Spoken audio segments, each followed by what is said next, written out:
feel like you are suffocating. Their silence feels louder than your voice, but it's not them you are actually chasing. It's the echo of a moment in time when love meant uncertainty and safety meant waiting for someone to actually show up for you.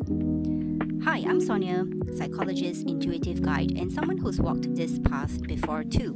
In this video, I will share why we chase the unavailable, the hidden beliefs that drives us towards unavailable people, and how to begin rewiring this from the inside out, using my unique blended approach of psychology, NLP, energy healings, and BaZi. So, let's start with the statistics.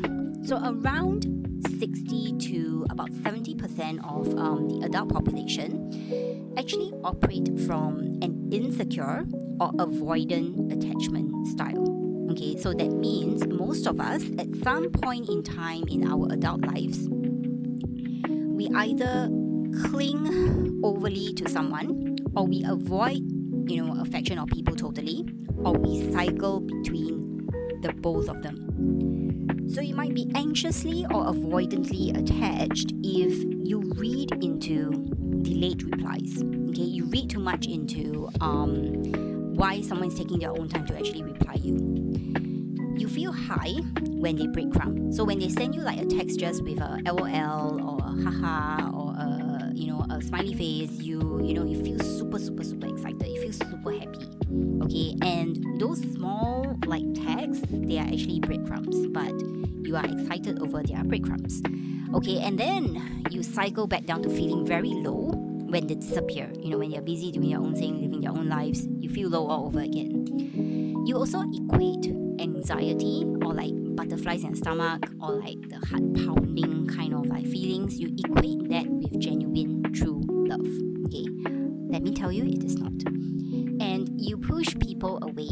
You get uncomfortable when you get too close, and you struggle with expressing your feelings, and your vulnerability as well. So here's what I always tell my clients. Okay, the body doesn't chase what is safe. It chases what feels familiar. So if safety has never felt familiar to your body will not recognize it and you will not chase it.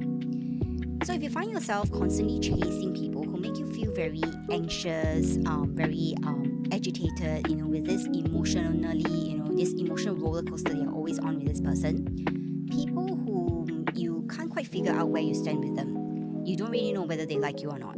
Okay, there's a certain sense of uncertainty or unpredictability, and if you haven't been modeled or shown secure love, it will be really difficult for you to actually believe that it exists and know how to look out for it, because basically you have never experienced it before, you have never seen it in action. It's very difficult for you to actually identify the features and characteristics that forms secure love. Also, if you chase unavailable people, majority of the time you are also unavailable yourself. Okay, that's the cold hard truth. And you are probably the type that also probably struggles with expressing yourself to someone close to you. You avoid getting too close to people, or when people get too close, you actually push them away. You struggle with letting people in, and you may keep someone at arm's length when they try to get close to you, try to get to know you. You may also struggle to express empathy. Okay, and what do I mean by this? Because this is something that I see in many emotionally unavailable people. It's not that you are unempathetic. Okay, that's not what I'm saying. It is that you feel so much and you are so sensitive, but because of the intense fear of rejection and abandonment that you actually hold within you, your walls always come up when someone tries to get close to you. Okay, and you choose not to engage and you choose not to care instead, because caring for someone for you can bring up a lot of emotions and can really trigger a lot of different things for you. So you save a lot on the energy and the emotions by showing that you coming across like you don't care at all. Okay? So let's drop a bit into your inner voice. Ask yourself right now, what am I making their emotional unavailability and their silence mean about me? Okay, ask what it actually means about you. And often you will hear something like, I'm not good enough. If I can get them to stay, maybe finally I'll be, a worthy person on this earth. And things like blaming yourself, it must be me, I am the problem. I hear this a lot. Okay, so blaming yourself for someone's lack of expressiveness, someone not telling you that they like you, this indicates actually a boundary issue where you don't really know who is responsible for whose feelings, and you feel overly responsible for their feelings. And this is what in neuro-linguistic programming or NLP we actually call a limiting belief script, and is usually formed between the ages of 0 to 7, which in developmental psychology is the most sensitive age of any human baby, okay, or any human child. It's the most sensitive time. And you also hear things like, this is also why you hear things like it's easier to teach children like sports and languages and things like that at this age. This is because the brain is absorbing so much at this very sensitive developmental stage that whatever that you absorb in your experience in your body and your mind, and whatever emotions that you experience as a child, you may not have the words for it, but your body definitely registers it.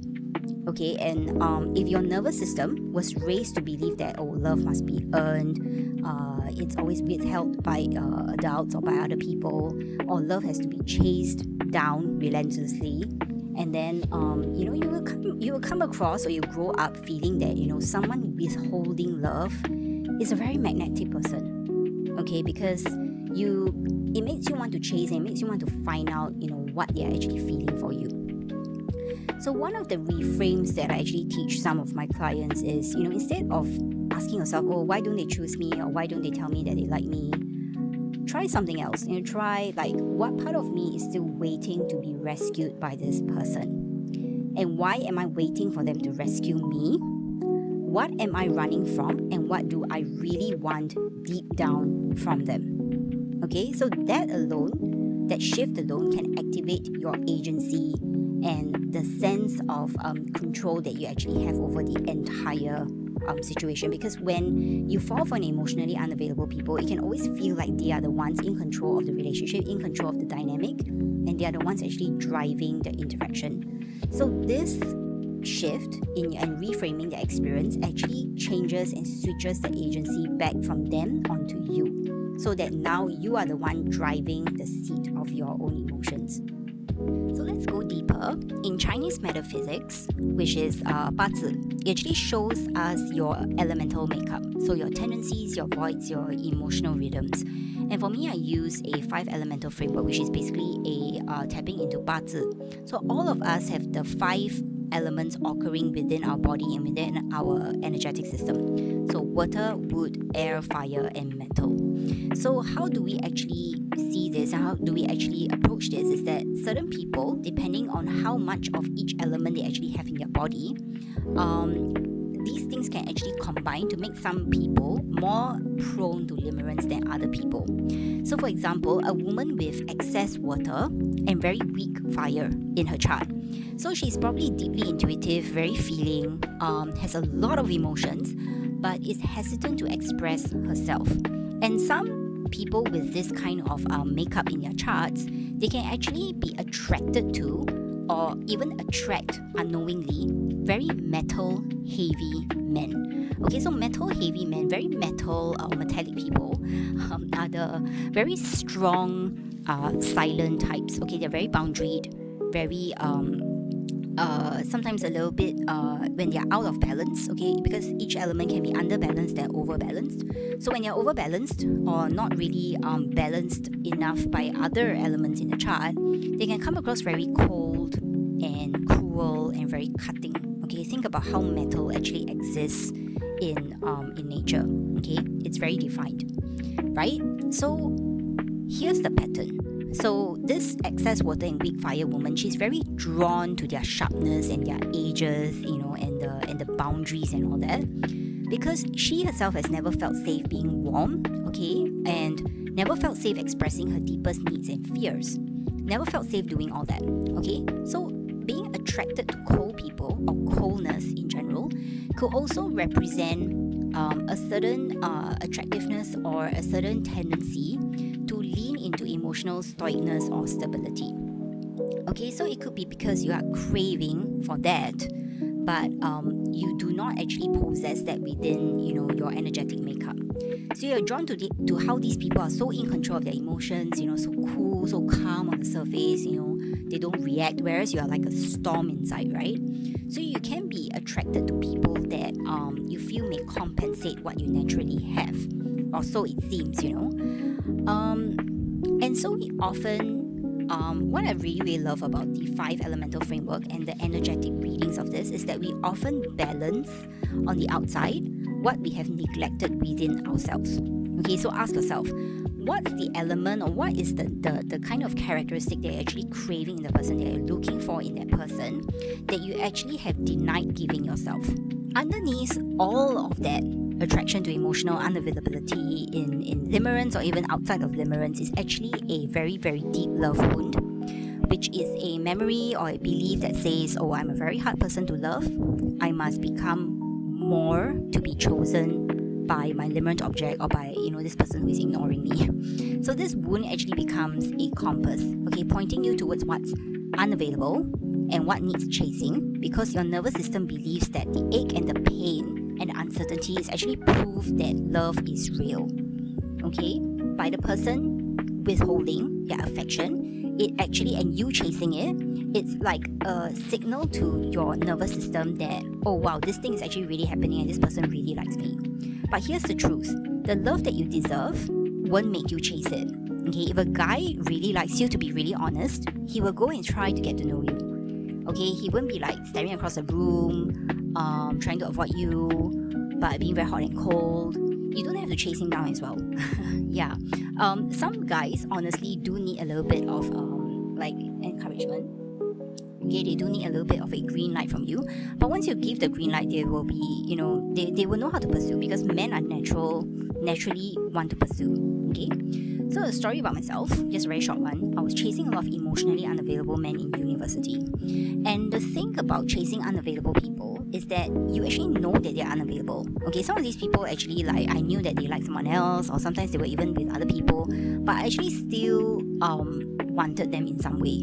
And it mostly was in my fantasy. So it created a lot of interactions where I'll be talking to them and I'll be feeling so excited and so jumpy and so anxious, but the guy is just treating it like a normal conversation. And then I'll walk away from the conversation thinking oh my god, I've just had a conversation with the love of my life. And the guy is just well, it's just another conversation in the day for him, right? So that was very, very unsatisfying, because the thing about chasing emotionally unavailable people is that you're closing the door to people that may like you. People that may be lurking in the shadows and wanting to express their affection, but because you're so focused on chasing, this person who is actually not even available for you, doesn't even like you back, you don't see the people that are lurking in the shadows and waiting for you to actually see them. Okay, and for me, I'm a going back to the 5 element framework, I'm actually a wood element. I'm very strong wood and earth. Okay, so for the wood side, I want to reach out. I want to talk to the person. I want to be with them, things like that. I actually see the person's potential, okay, and I want them to see it too. And because of that, I will overextend. Think of a very strong, tall tree in nature. You overextend your branches. You reach out too much to people who don't need to be reached out to, or sometimes don't deserve to be reached out to, and creates a lot of problems for myself. And because I'm also very strong earth, okay, I can be very, very stubborn and fixated on something. So not very good, because an overbalance of earth in my chart and the underbalance of wood and other elements meant that it was actually very difficult for me to move on from limerence. Okay, but well, that's all in the past, and I actually have. So being one of the most stubborn people on earth, if I have, you can too. Okay, you can move on from limerence and move on from choosing emotionally unavailable people. So what do we do right now? Here are 3 very quick, simple, grounded ways that you can actually begin to your healing. Okay, to start to navigate or to reroute your direction of love and affection from someone who is emotionally unavailable to the available people that are really out there. Okay, so the first thing you can do is to rewire your inner dialogue. So journal to yourself, what do I think love should feel like? Okay, challenge that script. Is love really all about chaos? Is it about fighting? Do you actually want a husband or a partner or a girlfriend that is just, with you, and you don't even know what they feel about you. You don't even know whether they love you. They don't even express it. They don't care to. And they're just constantly wondering what they are thinking and trying to read their minds. Ask yourself whether that even is a miserable existence, or is that even something that's going to make you happy. Okay, imagine living with this unavailable person for the rest of your life. Okay, what would that actually make you?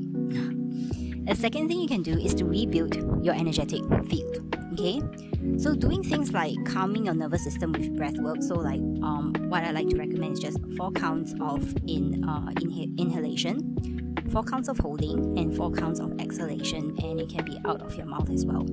And bringing in like body-based, which is very fire element-based movement. So exercising, walking in nature, going out to the park, things like that. Even just for 5 minutes, you just do like, I don't know, like 150 sit-ups, for example, okay? Just for 5 minutes.